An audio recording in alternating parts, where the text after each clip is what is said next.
Hello from Otet Markets. This is Ahura with the global economic outlook in the week ahead, which is going to be the week 51st in 2024.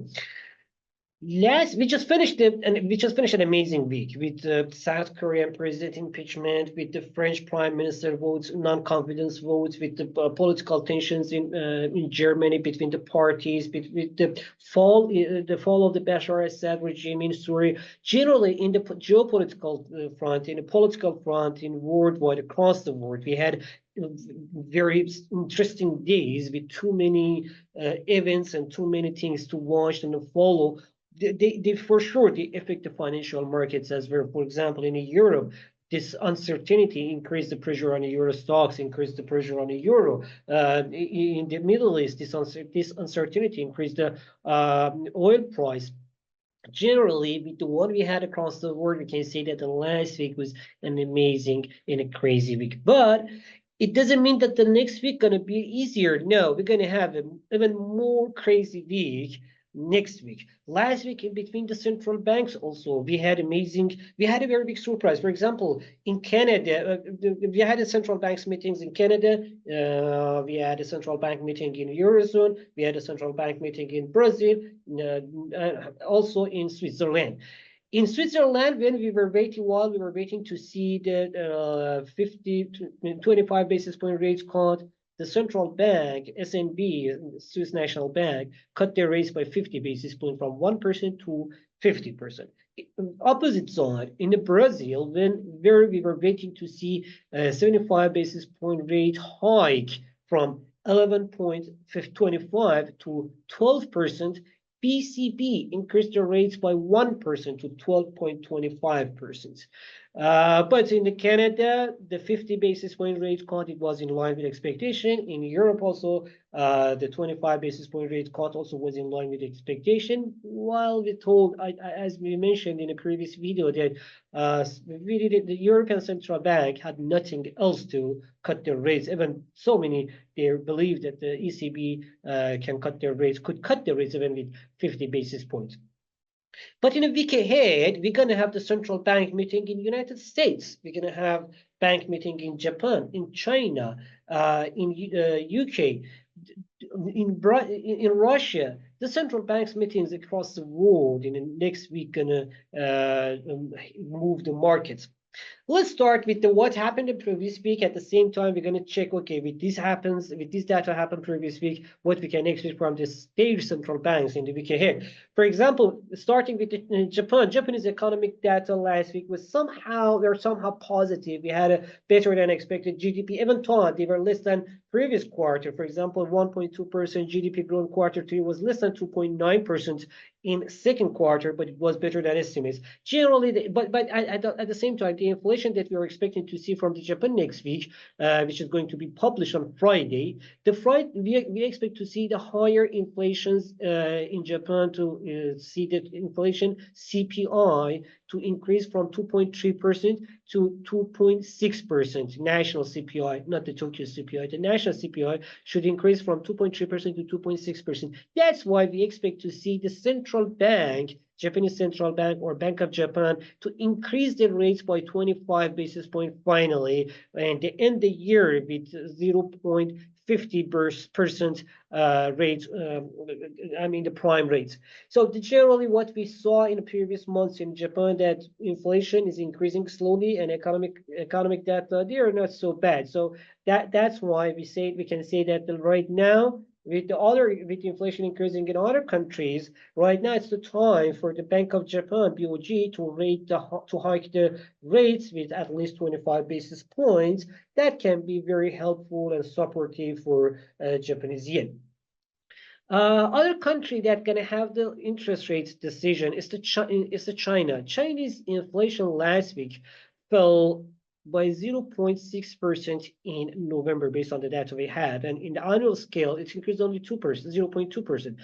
Both of them, they missed the expectation, and they confirmed with even if you go and look at the new loans that we had, which it was on Tuesday, or it was on Friday. I will find it. With the less new loans that we had in China last week as well, we can say that the Chinese the domestic demand is still weak, and the Chinese central bank doesn't have any other things to give them more. I mean, it doesn't have any other way to give more dovish tones in its decisions, and started to give more stimulus. But at the same time, we know that the last week we had a we had many news from the government and the central bank that they are going to give more supportive programs, economic programs. They are going to have a more dovish plans for the new year for 2025.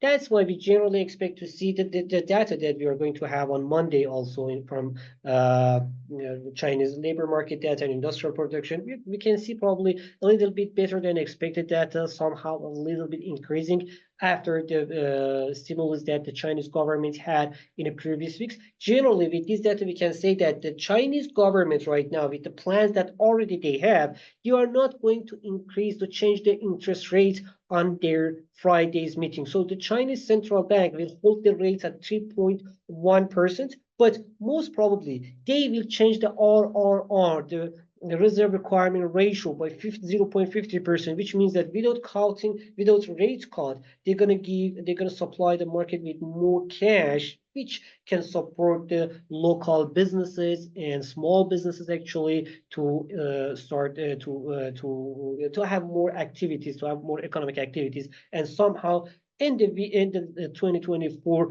with more positive tensions, with more positive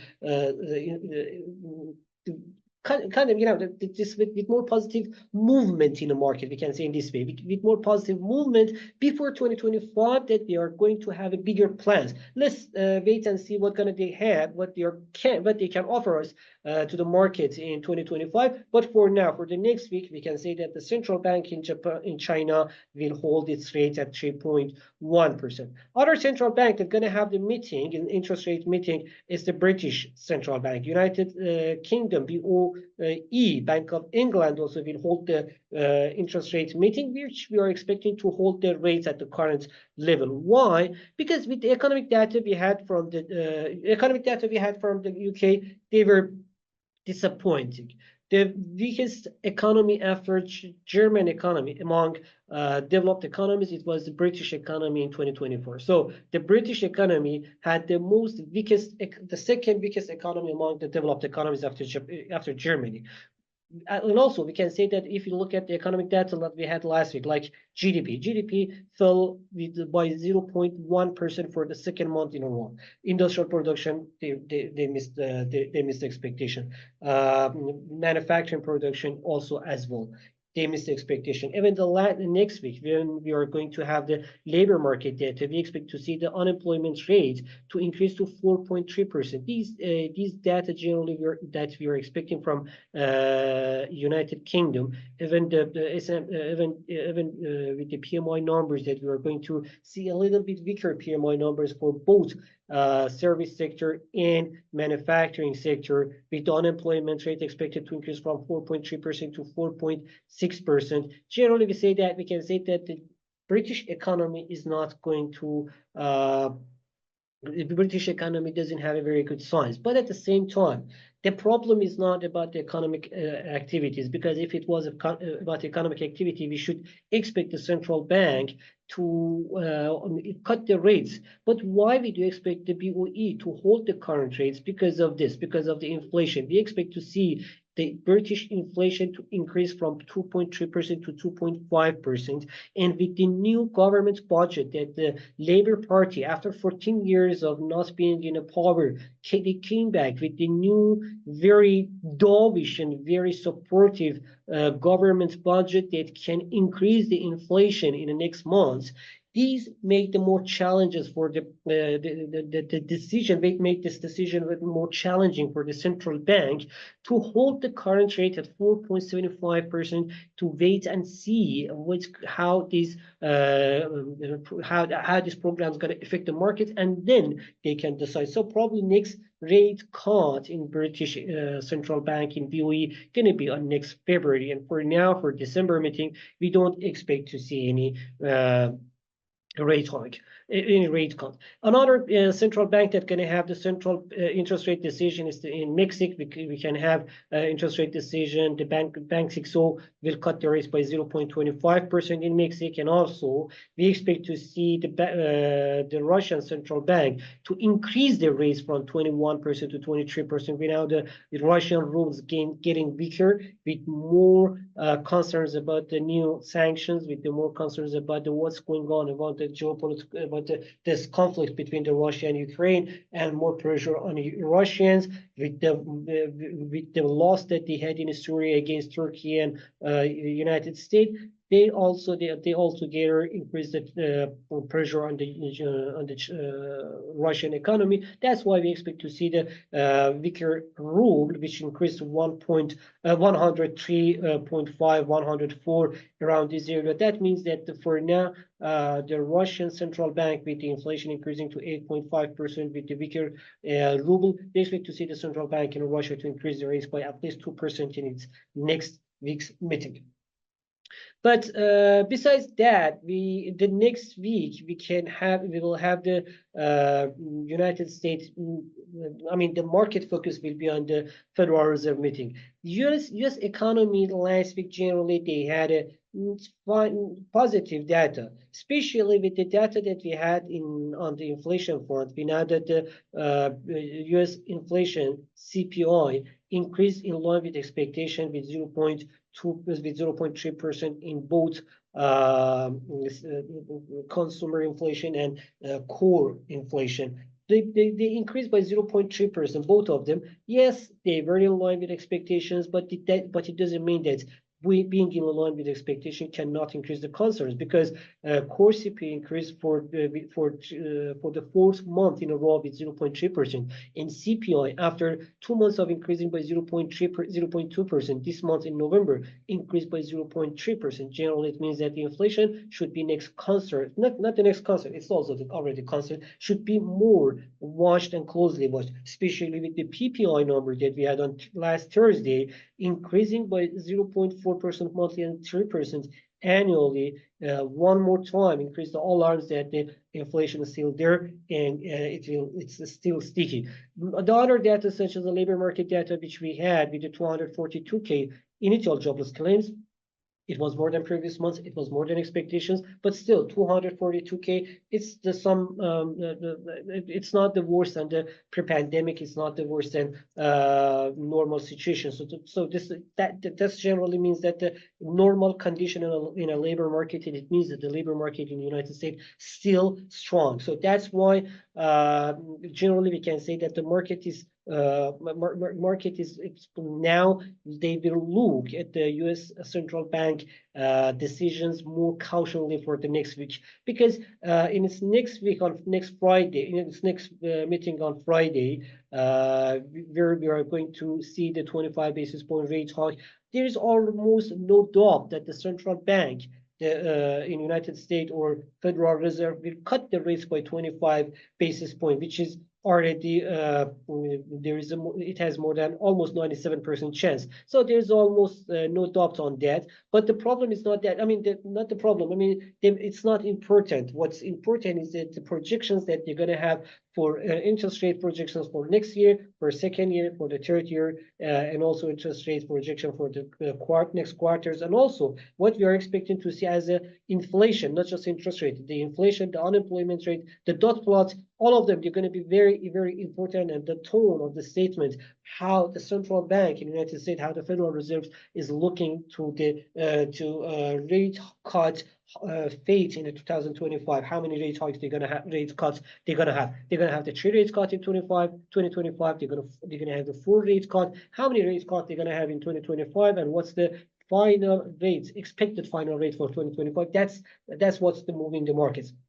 with the data that with the positive economic data we had last week, we expect generally to see that the market's expecting to see the Federal Reserve tone to be a little bit more hawkish, which means more supportive for the for US dollar and a little bit pressure on the stock markets before next week's central rally. Generally, with the data we had, we can say the expectations from the Federal Reserve can be a little bit more hawkish. But still, from the United States, we're going to have the personal income and spending numbers. Also, we expect to see the income to increase by 0.4% and net income and spending to increase by 0.5% in the United States, which means still the inflation should be more concerns. Still, the concern should be more watched more closely. Generally, this is the data that we had last week. I'm going to have the next week.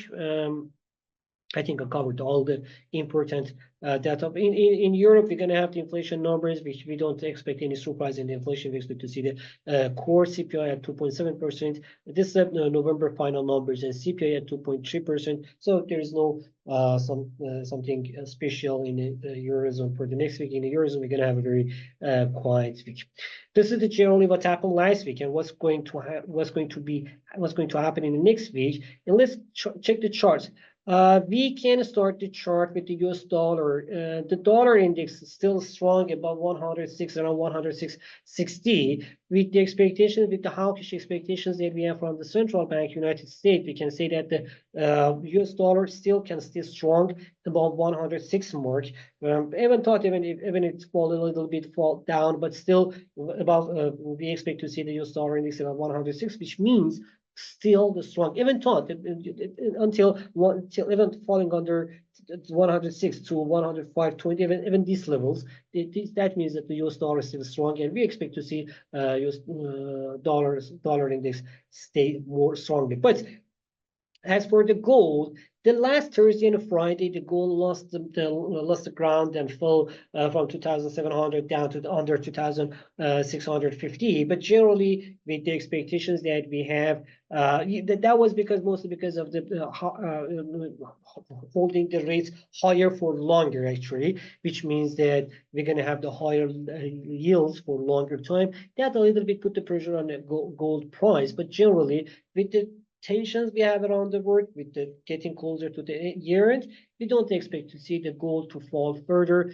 and most probably we're going to have the reverse in the gold price. Gold price, as long as trading above 2,620, is bullish, and we can expect to see the year end around 2,700. On the oil front and energy front, we know that as I told about the geopolitical tensions, these geopolitical tensions increased the oil price by more than 2% last week. But also we have to mention that, the last week we had the OPEC monthly report, EIA monthly report, and IEA monthly report, and all of them, they increased their expectations for demand for 2025, which means the positive for the oil price. We are expecting to see the oil with the cooler winter getting closer to the holidays, and all these together around $70, a little bit higher or down. As long as the gold trade cannot, the initial resistance for the gold is $72 for the oil. Sorry, $72. If the oil can pass the $72, can go further, and we can see the higher levels as well. On the stock markets, the main market driver last week, they were the tech stocks, and these tech stocks, mostly the technology and AI related stocks, they increased. That's why we can see that the Nasdaq had the new records and helped the S&P 500 also to have increase a little bit, to have a better performance. But the Dow Jones, which is mostly about the retail company and the productions and factories, it was under pressure because the main market driver, as I told, it was the technology and AI. That's why we saw that. But we're getting closer to the central release effect to be affected in the market. The next week, while we are expecting to see a little bit more hawkish policies from the central bank, most probably till Wednesday, until Thursday, we're gonna have the pressure on the stock market, but from the Friday and the next week,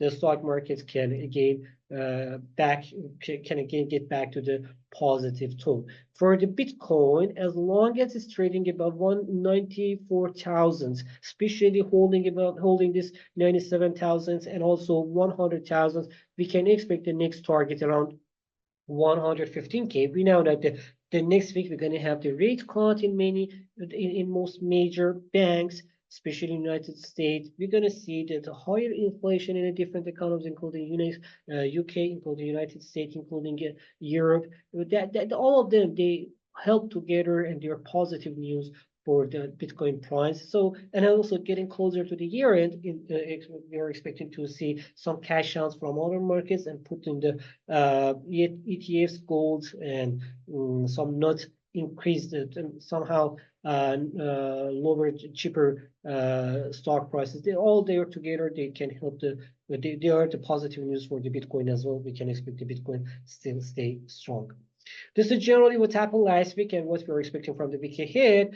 If you had any other question, don't hesitate to write in the comment section. I will try to get back to you as soon as I can. Have a good week. Bye-bye.